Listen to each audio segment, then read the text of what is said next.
My name is Stanley Sword and I have the great pleasure to welcome Mandy-Rae Krack from Canada, 7-time world record holder and freediver. Tell us, Mandy-Rae, what does it bring to life? Why should we start freediving? Is it a better world down there? It is a better world down there for sure. There's very little noise, not the same type of noise. It's special noise, the crackling of the reefs, the noises that the fish make. It's a softer world, you know. Things get along and their natural rhythm, and there's not all of this anger and stuff in the world and confusion. It just feels like peace when you're underwater, once you get going at it. And do you interconnect with humanity through all history? Because we always, dived in the sea to collect pearls and oysters and to fish, and so do you feel that connection with former generations and coming generations? Oh, for sure. One of the things that I find really neat about freediving is that your physiology has to change. So things that are ingrained in you from past generations and other mammals like whales, seals, and dolphins, mammalian diving reflexes. Every time you go freediving, you have to draw these reflexes out in yourself to blend in better with the water. And it's so amazing that we're able to do something like that and then be able to look back in history at all of the other people, the Ama pearl divers and such that have done this as a living for generations and centuries, and know that you're carrying on doing something that's ingrained in you like that. And I was a kid, I saw the Big Blue and I started to dive in our local pool in my hometown, but it was only 3 meters deep, so I kind of hit the bottom there. Can you tell us about the history of this beautiful sport? The history of freediving dates back centuries, like I was saying. You know that it happened because long before scuba was around, you have evidence of earthenware that has pearl inlays in it. And the only way the people were going to get these pearls was to hold their breath and dive underwater. Also a huge history in it is the sustenance of it. This is how people fed themselves in certain areas of the world, held their breath, went down and got the fish or other food from the bottom of the seafloor. So it's been around forever. And then eventually it started into the competitive side of it because, we're only human.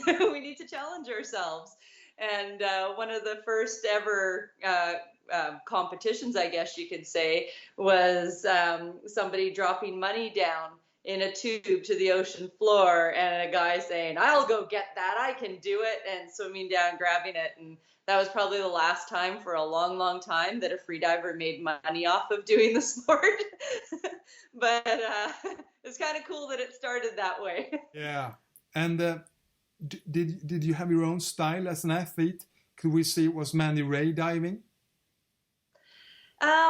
There's so many different styles to freediving. When I first got into it, my first international competition in Nice, France, I came out of that thinking I want to do world records in dynamic apnea. And that's distance on one breath underwater in a pool, because I was a swimmer, a synchronized swimmer growing up. And that's where my strongest comfort was. And I found that easiest. And it's funny because that's one of 2 of the disciplines that I never ended up setting world records in. But the thing I loved was people diving with me and saying, they could see that I was meant to do it because I look different than others. There's some people, when you watch videos of freedivers, some look like they're meant to be in the water, that they become part of the water, and others look like they're pushing themselves through the water. So that was a huge compliment to me whenever I heard that. And in the Big Blue, Jacques Mayol, he does yoga, and Enzo Monillari, he takes a nap. How did you train mentally? Was it visualization and meditation? I always tell people that I'm a head case. The mental aspect of freediving was the hardest part for me, for sure. I didn't do meditation as per what you usually think of it, laying down in a quiet room and just zoning out and concentrating on the breathing, like in yoga and stuff. I did yoga and everything. My biggest thing was when I found a book called In the Pursuit of Excellence, Psychology of Sport. And it was Ortwell was the author's name. And through the book, he lists a bunch of different methods that he's used on other elite athletes to train themselves. And for me, it was learning how to have an inner voice that coached me through all the little parts of my dives or whatever it was that I was doing, my breath hold. That was the way I would get into it. And later finding out that I was able to find a near perfect flow state. Mm. And is it flow you experience when you go down into the blue? Yeah, for sure. Well, on record dives, it's different when you're recreational diving, but on a world record dive, it was definitely flow. And I used to never know what it was, but other than it was something that made reporters really mad because they'd be like, tell me what you're thinking of when you're down there, or what do you see? Do you see sharks swimming around you? And all I could ever tell you on a record dive was that I remember a line being in front of me, and sometimes that it got a little bit darker as you went down. But other than that, I don't remember anything about the dive. And that's because there's just this voice. I get into my head, and that's all there is. Everything else was able to disappear, and like near 100% of my focus was on the task at hand. And if you were to become a philosopher and write a chapter about freediving, what would be the very essence of it? Oh, that's a hard question. The essence of freediving. I think it's about learning how to let yourself go. Forget it. Like you have things that you have to do, but at the same time, you need to remove the world from what it is you're about to do. And can you use those lessons in other parts of life? And you started a business, for example, a family business. Can you use it in business, do you think, in research and as a private person? And oh, for sure. The lessons I learned in freediving have definitely transferred over into real life situations. I grew up failing at stuff in school where I'd have to stand up in front of people, and excelling in freediving, just those little victories, whether it's world records or not, every one of those little wins where you're able to push yourself a few seconds longer or a few meters deeper, it builds this inner self-confidence in you that translates to other things. Suddenly you're like, well, I didn't think I could dive to 100 feet. So you know what? I can do that presentation at work tomorrow. And it just snowballs into you deciding that it teaches you that you are able to do a lot more than what you think is possible. And it's amazing the doors that it's opened up for me. And if you were to change into an animal, if you're reborn as an animal in the sea, which one would you choose and why?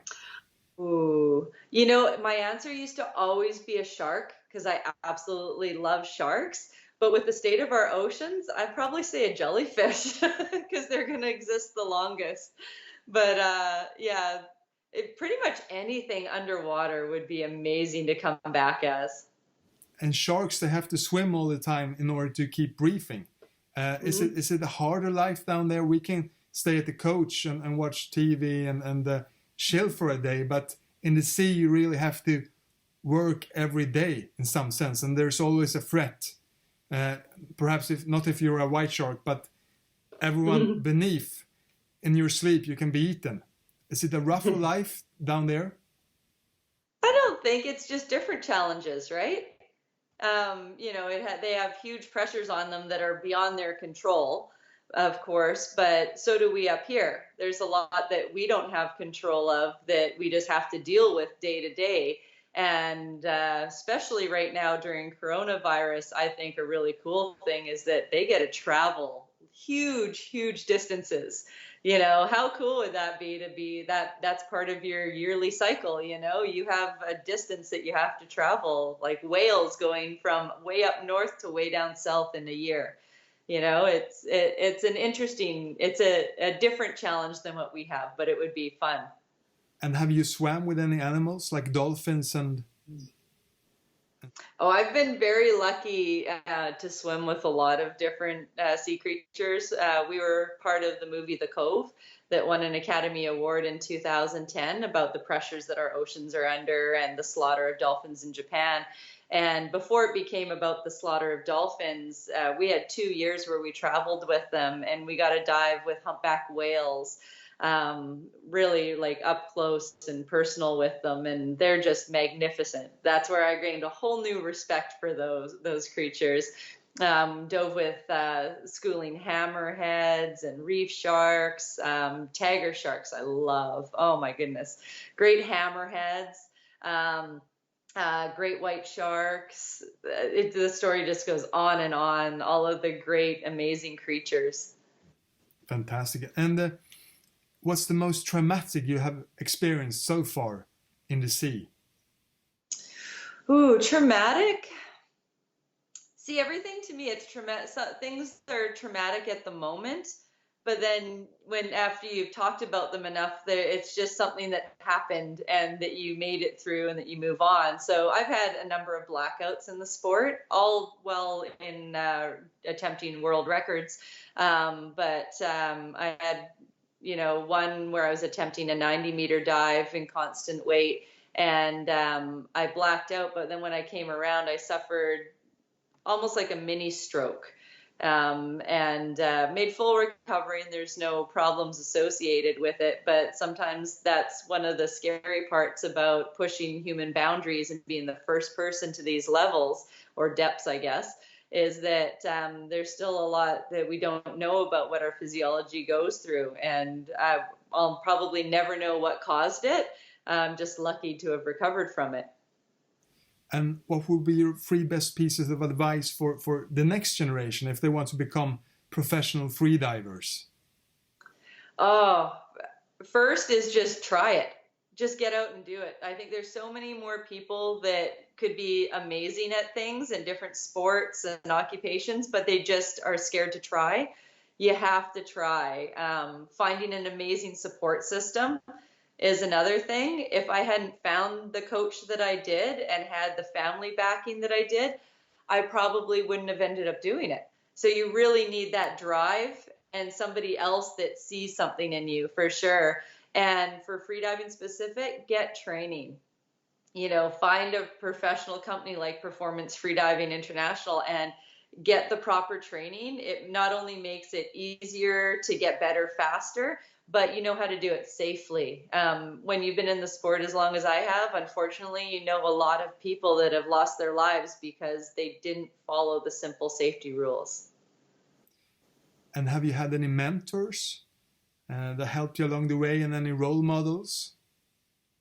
It's funny, everyone would always ask about role models, and I don't think there was anybody I looked up to. I looked up to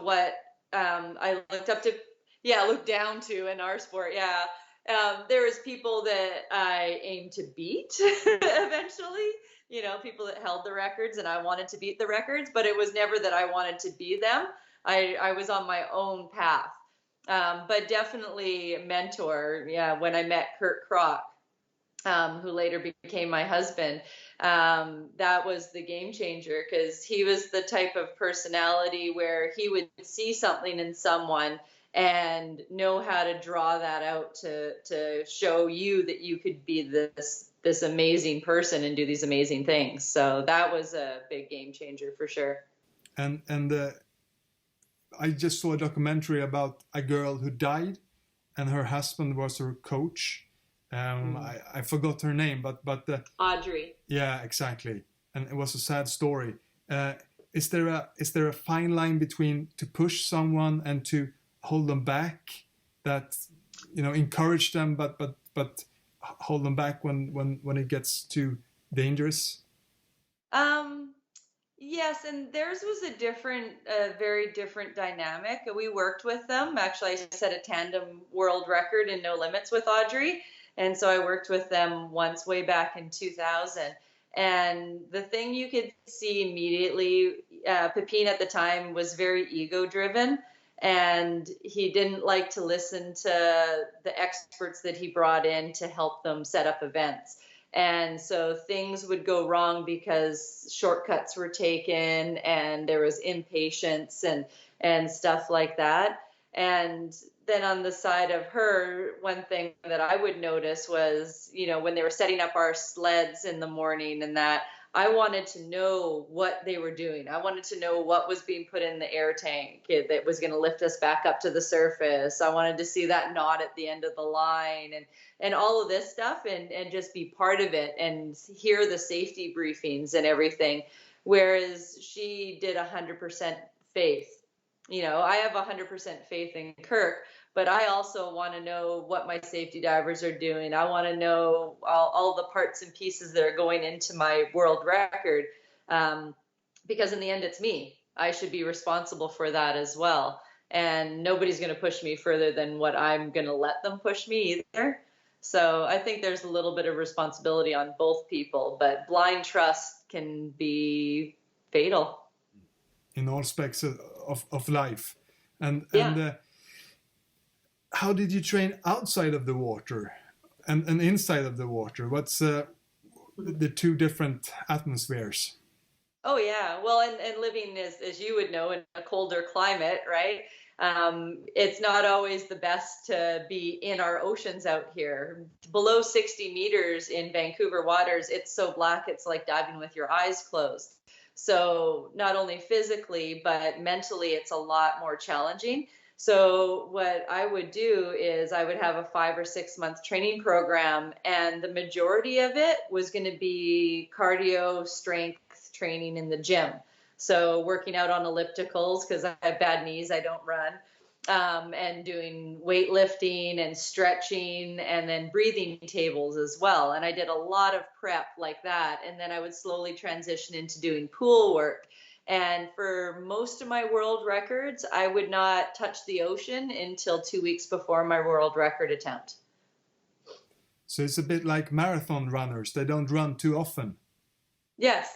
Yeah, there's so many other aspects to training. And I think that's one thing a lot of freedivers don't understand, especially ones that aren't being trained by a professional trainer, is that they go out and they do the same thing day after day. They want to get deeper, so they go deeper a little bit, try to go out and go a little bit deeper as often as possible. And that can work if you do have the right coach and stuff. But what I would do in 5 months, and I've made some enormous jumps on world records, and I hadn't been in the water until I reached the Cayman Islands and was in my 2 weeks prior to the record. It was pretty amazing to see how that kind of training works. And what kind of routines did you have through a competition day?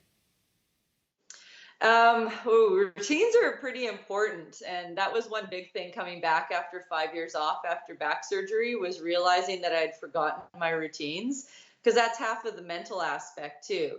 And for me, in the prime of it, I would wake up and I'd make everybody in our condo breakfast that wanted it. And it was always cream of wheat with blueberries, because good antioxidants. So we'd have blueberries and walnuts in them.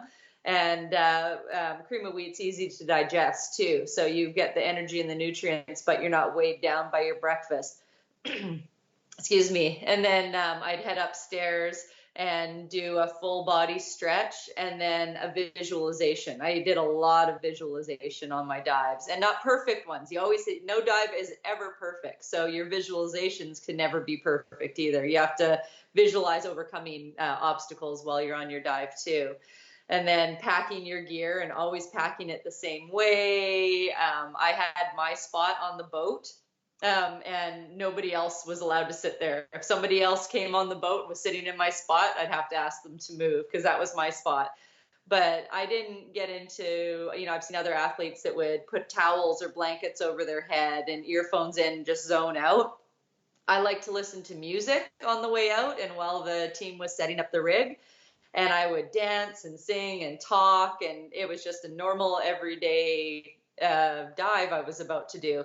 But once I got into the water, I wouldn't speak to anybody else again until my dive was over. It was kind of like as soon as I hit water, I became the water, and then it was that routine that I was part of.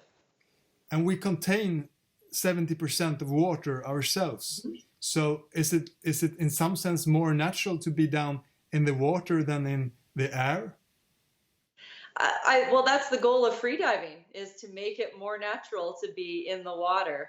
And the 30% that is not water in our bodies are the parts and pieces that we work so hard to overcome, equalizing those air spaces.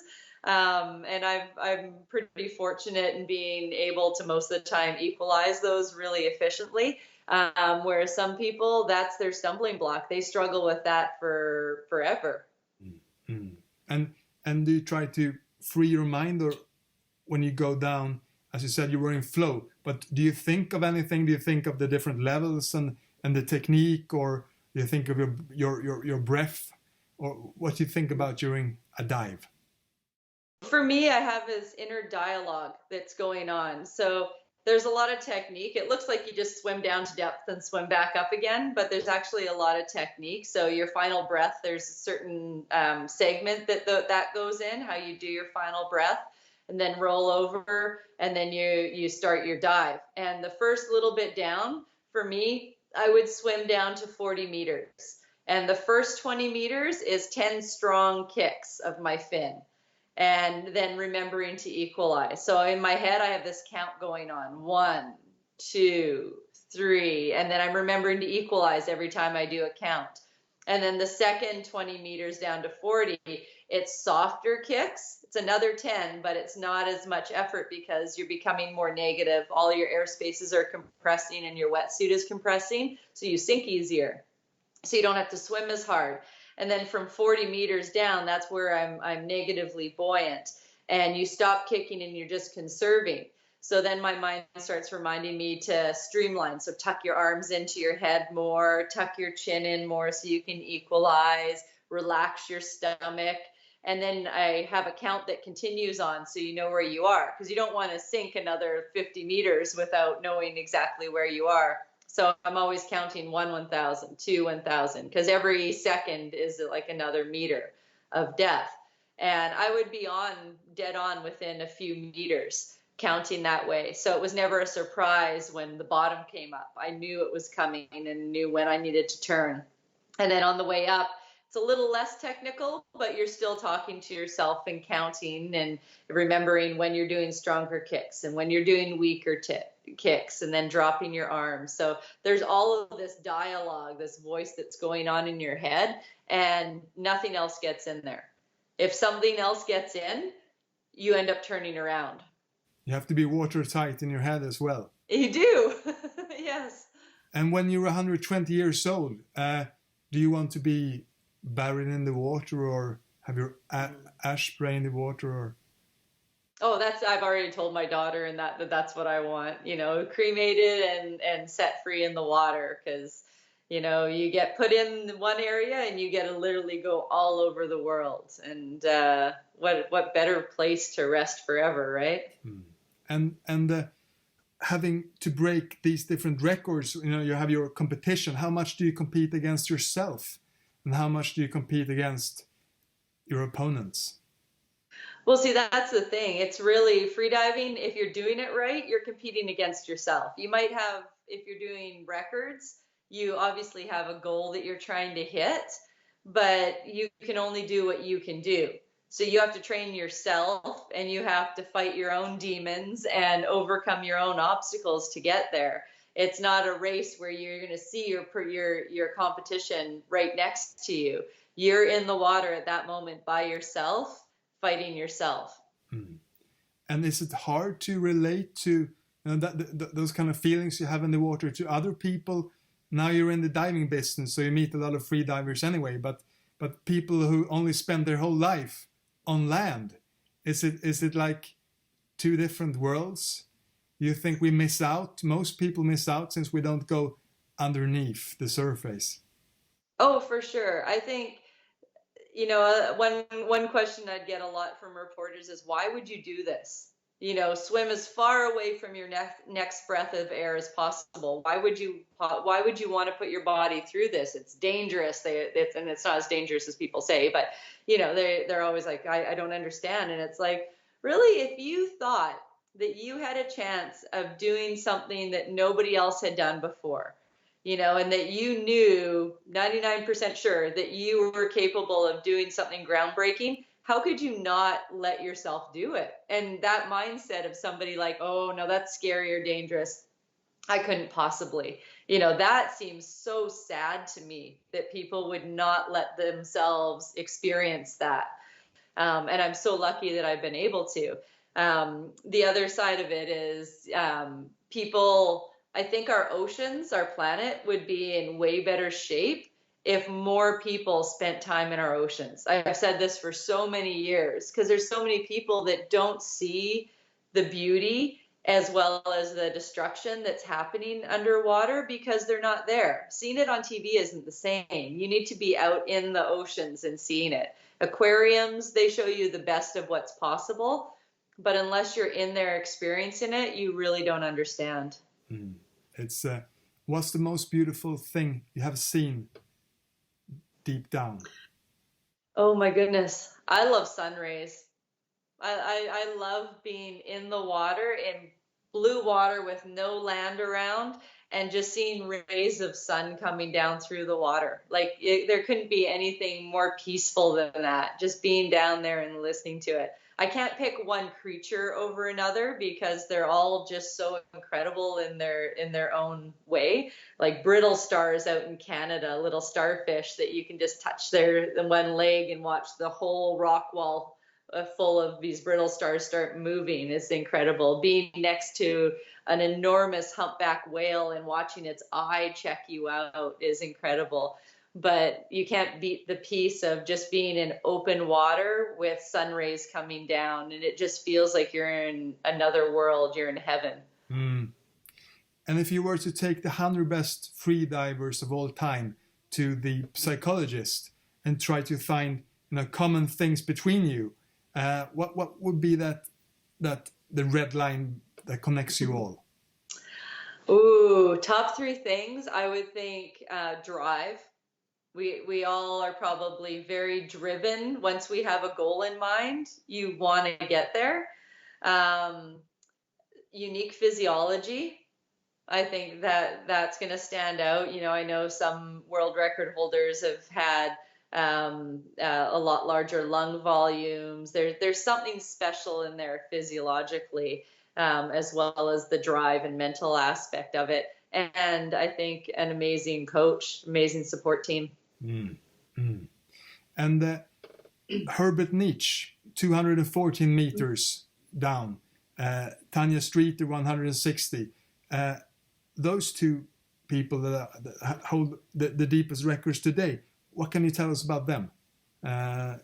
Do you envy them, or do you think they're when you go down 240 meters, it's somewhere is the limit where you shouldn't go? There's a human limit at some depth. Oh no. Well, there's human limits, but then our physiology changes. We learn to adapt it, and those limits are changed. So that's the cool thing with freediving. It's learning how to train differently to change that physiology to work for you and let you do more. And Tanya and I, we've gone back and forth on many world records. I broke a lot of her records. I took the no limits record from Audrey, actually. And then Tanya took it from me, and Audrey went to take it from her when she passed away. And then meanwhile, Herbert was doing his dives and had his issues as well on his dives. And then nobody was allowed to do no limits again. So that's kind of a kicker for a lot of freedivers that had dreams of the no limits or reattempting no limits, because nobody's going to get to set that world record again. Those guys get that world record, and that's it. Whereas normally records are meant to be broken. You're not supposed to keep them very long. So as a competitor, that part of it, it's a little frustrating. And it's also frustrating that, where it's going to take a lot longer to see what other physiological aspects need to be drawn out of us in order to do more and go further. And what depth do you think is the limit? If we were able to, develop our lungs and our training and such, is it 250 meters or Is there a... I wouldn't give it a number. I don't, because if you give it a number, you're capping it. And you know, way back when they thought that freedivers couldn't go past 100 meters, and we're doing that swimming down and back up now for a couple of years. So every time the scientists and researchers set a limit, a few years later, somebody figures out how to beat it. So they should stop doing that because it probably eggs us on more. So and what's the most important tools in your sport? Oh, like actual physical tools? Proper gear. Your gear. Wetsuit, and it's different because it's different for everybody, because you wear your gear according to your physiology almost. And what conditions you're in.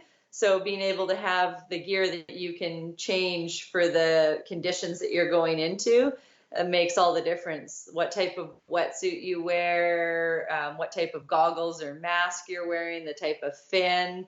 And that's one thing that's been very interesting over the last 20 years, is seeing all the advancements in equipment and the availability of equipment. Because when I started, I was like borrowing stuff.